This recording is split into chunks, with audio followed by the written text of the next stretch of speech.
కేసీఆర్కు మళ్ళీ నోటీసులు ఇవ్వలేరు, ఇచ్చిండ్రుగా ఆల్రెడీ, ఇవ్వలేరు అనే లోపే ఇచ్చిండ్రు. ఇచ్చి కేసీఆర్ గారు కోరుకున్న ఎర్రవెల్లి ఫామ్ హౌస్లోనే ఆయనను విచారించడానికి సిద్ధమైంది.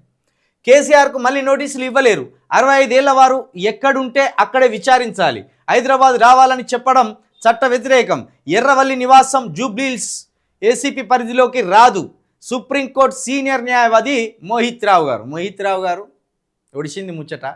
రేపు ఎల్లుండో విచారణ ఉన్నది, అయిపోయింది. మీలాంటి న్యాయవాదులతోటి కొంత ప్రజలకు అదేవిధంగా ఈ ప్రజలను ఎక్కువ మభ్యపెట్టే ప్రయత్నం జరుగుతుంది.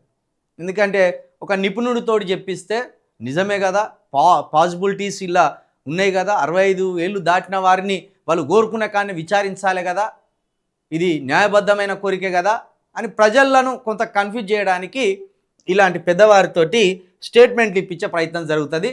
నిజమే, మరి 65 ఏళ్ళు దాటిన వాళ్ళను కొంత వాళ్ళ వయసు రీత్యా కావచ్చు, వాళ్ళ ఆరోగ్యం రీత్యా కావచ్చు, వాళ్ళు ఎక్కడికంటే అక్కడికి రాలేరు కాబట్టి వాళ్ళకు అనుకూలమైన దగ్గర విచారణ జరిపే అవకాశం ఉంటుంది.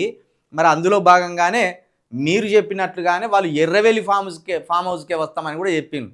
విచారణలో భాగంగా ఎక్కడంటే అక్కడ విచారణకు ఇస్తారు, కానీ ఇక నీకు 90 సంవత్సరాలైనా 100 సంవత్సరాలైనా ఎవరినైనా ఎంతటి వయసు వారినైనా జైలు వేయాలనుకుంటే ఇస్తారు, అంతే. అది మాత్రం తప్పది. జైలుకు వయసు పరిమితి ఏం లేదు. ఆఖరికి జైలు చచ్చిపోతే డబ్బులు కట్టి మనమే తెచ్చుకోవాలి, బాడీని తప్పించి ఒట్టిగా అయితే ఇయ్యడు. అట్లాంటి రూల్స్ ఉంటాయి జైల్లో. రేపు చత్తాండు పాపం ఇడిచిపెట్టుర్రా అంటే కూడా అసలు ఇడిచిపెట్టరు. శిక్ష బరాబర్ శిక్ష అంటారు.